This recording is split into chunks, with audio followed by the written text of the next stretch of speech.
Welcome back! It's time to learn a double crochet, so if you've already learned to hold the hook and yarn and make your chains, I'm going to teach you that double crochet right now.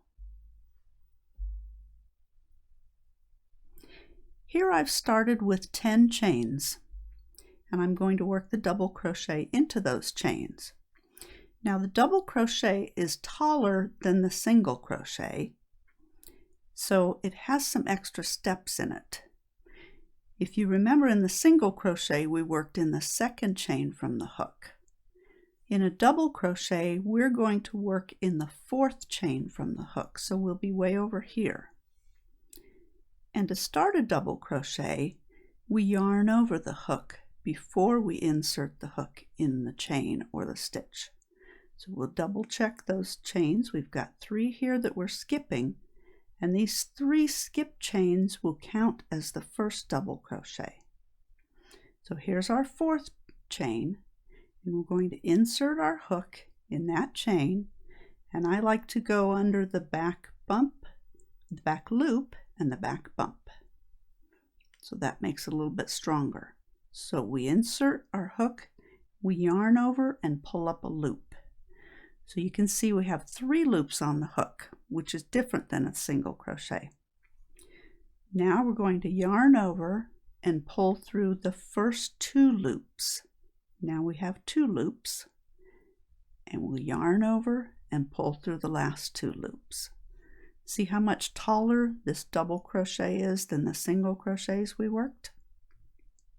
So we'll work a double crochet in each of these chains across. Here's our next chain, and to start we yarn over, insert our hook into that chain. We can move it around with our nails if we want, and we're going to pull up a loop. Whenever we pull up a loop, we go over the hook. We don't go under the hook like that. So we pull up that loop, and we have our 3 chains on the hook. We yarn over, pull through the first 2 chains, and yarn over and pull through the second 2 chains. So now we have 2 double crochets worked. Let's work another one. Yarn over, find our next chain, insert our hook, yarn over and pull up a loop. We have 3 loops on the hook. Yarn over, pull through the first 2 loops, and yarn over and pull through the second 2 loops. Now whenever you're making your stitches, you don't want the loop on the hook too big, because that'll make the top of your stitch too big. So we want to keep that somewhat snug. And we'll yarn over, insert our hook in the next chain under the same 2 strands of that chain, and pull up a loop. Now you don't want this yarn over getting too big either. So you want to have good tension with your yarn hand. There's our 3 loops. We yarn over and pull through the first 2, and yarn over and pull through the second 2. Now what you'll find in the instructions for a double crochet is yarn over and pull through 2 loops 2 times. So let's do that again. Yarn over, insert the hook in the next chain, and pull up a loop. Yarn over and pull through 2 loops 2 times. Let's do it. We've got 2 more chains, so let's do 2 more double crochets. Yarn over, insert our hook in the next chain and pull up a loop. Yarn over and pull through 2 loops 2 times. We always want to remember to yarn over when we start our double crochet. So insert our hook in the last chain and pull up a loop. We have our 3 loops on the hook. Yarn over and pull through the first 2, yarn over and pull through the second 2. Now we have our first row finished, and let's count the stitches. We have 1, 2, 3, 4, 5, 6, 7, and this is our 8th stitch. Remember, I said the first 3 chains that we skip count as the first double crochet. So we have 8 double crochet. Now we're ready for our second row. So there are two different ways to do the second row. For your turning chain, you can chain 2 or 3. I'm going to demonstrate with 2 because that's my preferred method. And there are 2 ways to turn your work. You can turn it the same way as the single crochet rows, like a page in a book, which is clockwise if you're looking down at your work. Or you can turn it the opposite way, which is counterclockwise if you're looking down at the top of your work. So imagine the hands on a clock going counterclockwise. And that's the way I prefer to work or to turn my work for doing double crochet rows. Now, because these 2 chains are going to count as the first double crochet, we're going to skip the first double crochet here, which was the last double crochet worked in the row before. So we always count the turning chains, whether it's 2 chains or 3 chains, as the first double crochet in double crochet rows, and we skip that first stitch. If we don't skip that stitch, we will probably be increasing and we want to work even. So we skip this stitch and we work in this one. We always work under the 2 loops on the top of the stitch in the row below. That's the default for any pattern. If it says to work a single crochet or a double crochet or whatever stitch into another stitch, the default is the 2 loops, unless the pattern specifically says front loop or back loop. So we start with our yarn over for our double crochet, insert our hook in that second stitch, pull up a loop, yarn over and pull through 2, yarn over and pull through 2.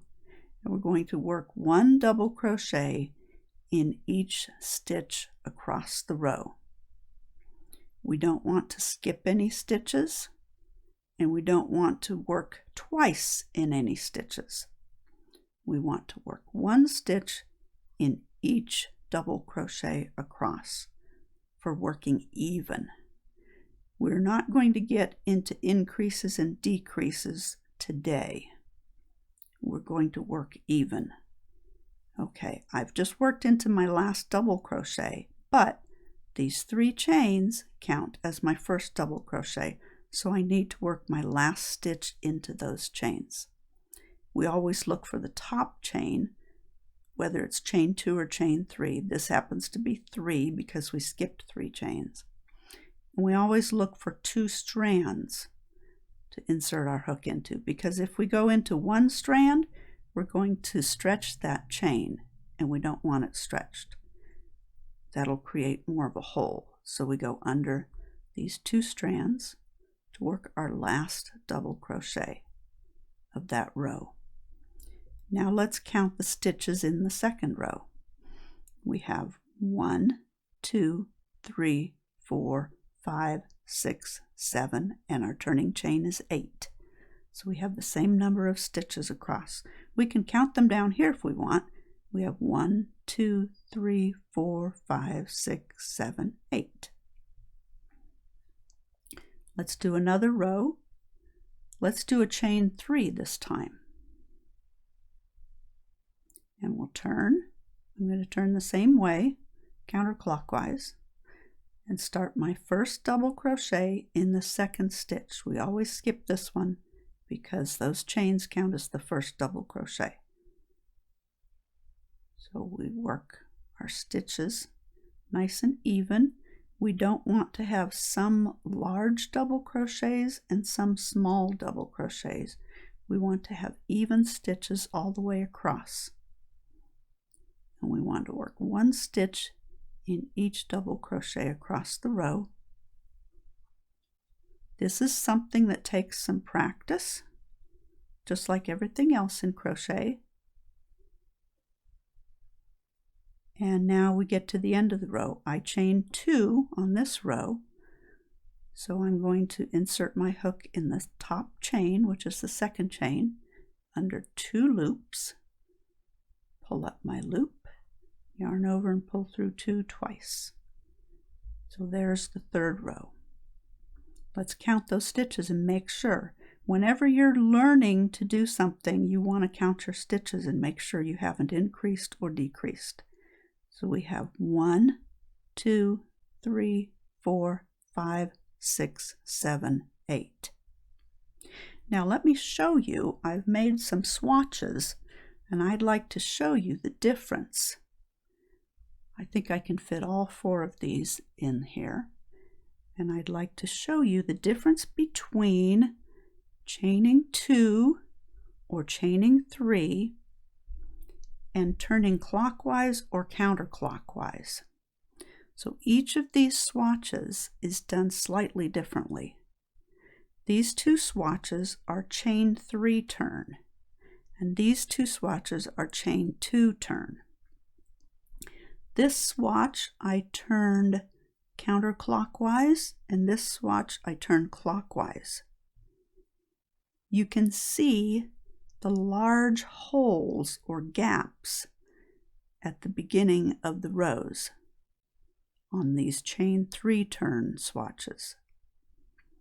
But on the chain 2 swatches, the edges are much more even.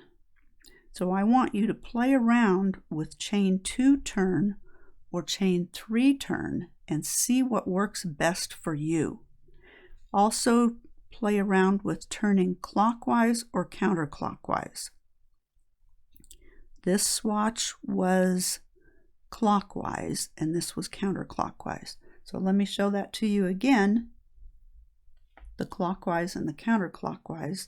So clockwise is like a page in a book, the same way you were turning for single crochet rows, and counterclockwise is the opposite way. And of course your chain 2 or chain 3. Each person will find what works best for them, and your goal is to have even edges without too much of a gap. You can see there's a big difference between my chain 2s and chain 3s. I prefer this one because it gives a much smoother edge. Now, I've taught you to count your stitches in the rows, but let's look at how to count the rows.